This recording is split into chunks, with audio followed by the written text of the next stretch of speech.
कार्यकर्ते, दिव्यातील विद्यार्थी, सर्व पक्षातील लोक हे या बंदमध्ये आज सहभागी झाले.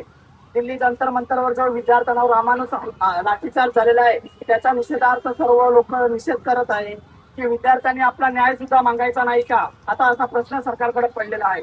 कारण की संविधानिक मार्गाने आम्ही जर आमचा हक्क मागत असू तर आम्हाला सरकारकडनं लाठी भेटणार असतील तर आमचा आवाज बंद होणार नाही हे सरकारने लक्षात ठेवावं.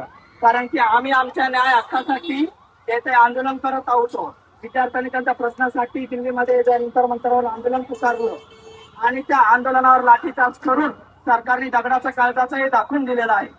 पण याच्या पलीकडे आता तर दगडशाहीने किंवा लाठीचार्जने त्या विद्यार्थ्यांचं आंदोलन असं सरकारला वाटत असेल ते कदापि थांबणार नाही.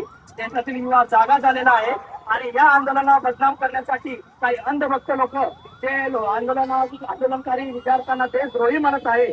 तर एवढं लक्षात ठेवा, हे आंदोलन करणारे विद्यार्थी कुठलेही देशद्रोही नाही. तर देशद्रोही असतील तर सरकार तुमचं आहे, गृहमंत्री तुमचं आहे, त्यांच्यावर कायदेशीररित्या काय गुन्हे दाखल करायचे ते बिनधास्त करा पुराव्यानिशी. परंतु विद्यार्थ्यांच्या आंदोलनाला नाहक बदनाम करणं हे कदापि आम्हाला सहन होणार नाही. आणि दिव्यातील आजच्या आंदोलनाने दाखवून दिलंय दिव्यातील विद्यार्थी, सामाजिक कार्यकर्ते दिल्लीतील जंतर मंतरवरील आंदोलनाच्या विद्यार्थ्यांच्या पाठीशी ठामपणे उभे आहेत.